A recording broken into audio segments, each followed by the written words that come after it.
Assalamu alaikum students. Welcome to the week 6. It's actually lesson 12 and 13. We are in first clip of the lecture week 6. And our topic is ERD case studies, and previously we have discussed the logical design that were called ER diagram or ER model. In previous lecture, in previous week, actually we discussed the constructs which are used in ERD, in entity relationship diagram. तो हमने उसमें construct देखे थे, हमने देखा था कि उसमें कैसे एंटिटीज को कैसे म्यूटेट किया जाता है, लॉजिकली एट्रीब्यूट्स को कैसे किया जाता है, मल्टी वैल्यूड कैसे होते हैं, प्राइमरी कीज कैसे की जाती है एंड सो ऑन. हमने उसको वो किया था. और today actually we are going to develop ERDs from some given analysis. तो आपको डॉक्यूमेंट दिया गया है तो आप साथ में डॉक्यूमेंट ओपन करके साथ वो करें. अगर डॉक्यूमेंट ओपन भी नहीं करेंगे तो डॉक्यूमेंट की जो केस स्टडीज एनालिसिस है वो आपको इसी स्लाइड्स में भी नज़र आएगा, इसी वीडियोस में नज़र आएंगे. तो बेटर ये है कि आप वो सोल्यूशन निकाल के जो आपको लेसन प्लान दिए गए थे, एक्सटेंडेड लेसन प्लान, उनको ओपन करें और उसको साथ साथ इसे जो है ना हम वो करते हैं. तो let's move to the topic. पहली ERD केस स्टडीज में जाते हैं. तो ये आपके पास एनालिसिस गिवन है. एनालिसिस है, a professor teaches 0, 1 or many classes and a class is taught by exactly one professor. अब now it is an analysis. आपने इससे ER डायग्राम बनानी है. तो ER डायग्राम कैसे बनाते हैं, आपने इसमें देखना है एंटिटीज कौन सी हैं. प्रोफेसर एंटिटी होगी और फिर क्लास एंटिटी होगी, और जो रिलेशनशिप क्लास और प्रोफेसर में क्या है, टीचर्स का. और फिर यहीं पे आपकी कार्डिनैलिटी भी दी गई है कि प्रोफेसर कितने कोर्स पढ़ा सकता है, कितने वो कर सकता है, क्लासेस पढ़ा सकता है, और एक क्लास कितने प्रोफेसर से पढ़ सकती है. तो इसको मॉडल करेंगे तो ये कुछ ऐसे मॉडल होगा. Professor teachers class, professor teachers class. अब ये तो हो गया प्रोफेसर, आपके पास एंटिटी हो गई, टीचर्स आपका रिलेशनशिप हो गया. ये आप करते हैं, ये आप लाइन भी लगा सकते थे और उसके ऊपर टीचर्स लिख सकते थे, या फिर डायमंड में शो होता है क्लास.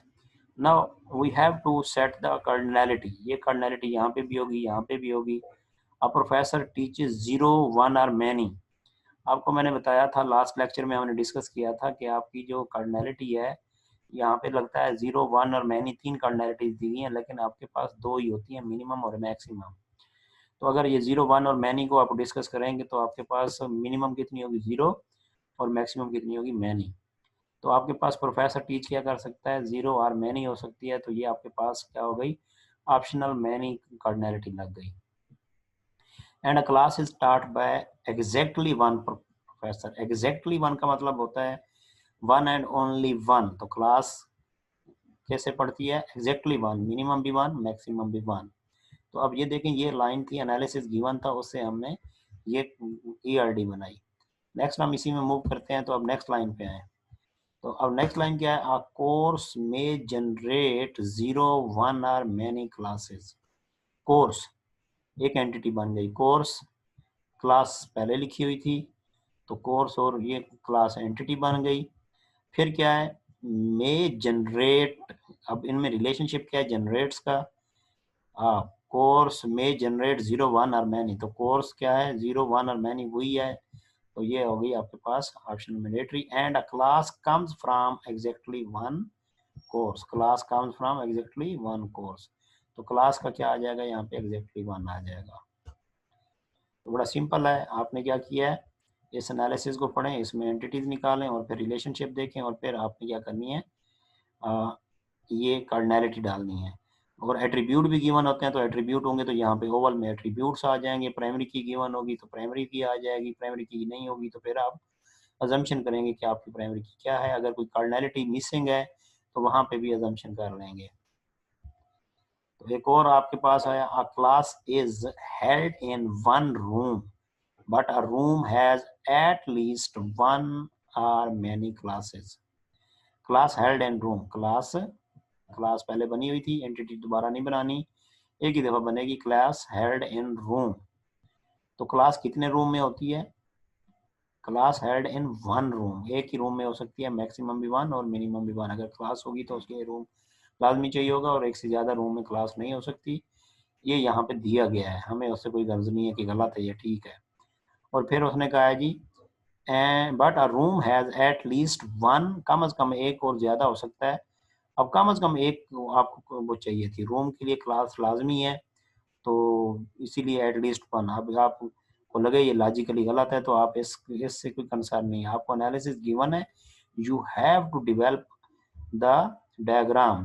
आपको याद होगा मैंने प्रीवियस लेक्चर में डिस्कस किया था जब हम ईआरडी बना रहे थे, या इवन हमने जब लाइफ साइकिल पढ़ा था, और लाइफ साइकिल मैंने आपको फेस टू फेस पढ़ाया था, तो उसमें हमने कहा था आपका जो डिज़ाइन होता है वो डिपेंड कर रहा होता है एनालिसिस के ऊपर। तो कोर आपका क्या होता है? एनालिसिस। कोर क्या होता है? एनालिसिस। कोर आपका एनालिसिस होता है। एनालिसिस इनकरेक्ट होगा तो डायग्राम इनकरेक्ट बनेगी। अब ये लॉजिकल डिजाइन बना हुआ है, बाद में यही लॉजिकल डिजाइन आपको इम्प्लीमेंटेशन की तरफ ले जाएगा। पहले रिलेशनल में कन्वर्ट करेंगे, फिर रिलेशनल को हम इम्प्लीमेंट करेंगे। अगर ये यहाँ पे गलती होगी तो ये गलती यहाँ पे इनहेरिट हो जाएगी, फिर ये आगे भी चलती रहेगी। तो ये देखें, बड़ी सिंपल सी केस स्टडी है, तो हम सिंपल से कॉम्प्लेक्स की तरफ देखेंगे। अब नेक्स्ट जरा आते हैं एक और केस स्टडी की तरफ। वो कहता है an invoice is written by one sales representative.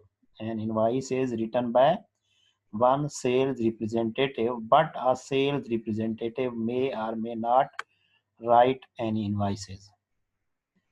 वो कहता है may or may not write many invoices. अब ये क्या कहता है, एक इनवाइस है और written by one sales representative, तो एक इनवाइस और एक सेल्स रिप्रेजेंटेटिव। तो हमारे पास क्या हुआ, सेल्स रिप्रेजेंटेटिव राइट करता है इनवाइस को, कितनी राइट कर सकता है? One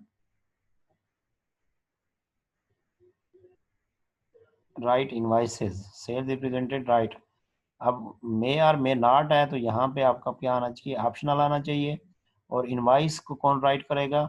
sales representative. Sales representative. Next, a vendor sales 0, 1 और मैनी प्रोडक्ट्स। वेंडर सेल्स 0, 1 और मैनी प्रोडक्ट्स। अब दो और यहाँ पे एंटिटीज आ गई, एक वेंडर आ गई और एक प्रोडक्ट आ गई है।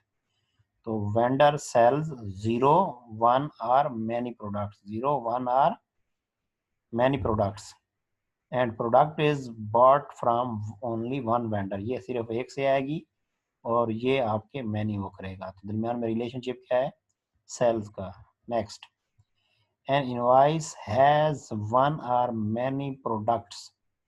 इनवाइस में एक या एक से ज्यादा प्रोडक्ट्स होंगी और प्रोडक्ट फाउंड ऑन 0, 1 और मैनी इनवाइसेस। इनवाइस कितनी प्रोडक्ट्स में? मल्टीपल प्रोडक्ट्स रखती है, जबकि प्रोडक्ट हो सकता है किसी में ना हो या फिर बहुत सारी में हो। तो ये आपके पास एक और सिंपल केस स्टडी थी। तो आप लोगों ने क्या करना है इसमें, इनफैक्ट एंटिटीज निकालनी है, एंटिटीज के दरमियान रिलेशनशिप निकालना है, कार्डिनैलिटीज निकालनी है। तो ये दो केस स्टडीज थी। इन दो केस स्टडीज में ये कुछ सिंपल थी, इसमें एट्रीब्यूट नहीं थे। तो नेक्स्ट हम देखेंगे तो उनमें एट्रीब्यूट भी आएंगे। तो यहाँ पे अभी बहरहाल एट्रीब्यूट नहीं थे, लेकिन आपको जो एग्जाम में आती हैं उसमें एट्रीब्यूट्स भी होते हैं। थोड़ा सिंपल से कम्प्लेक्स की तरफ जा रहे हैं।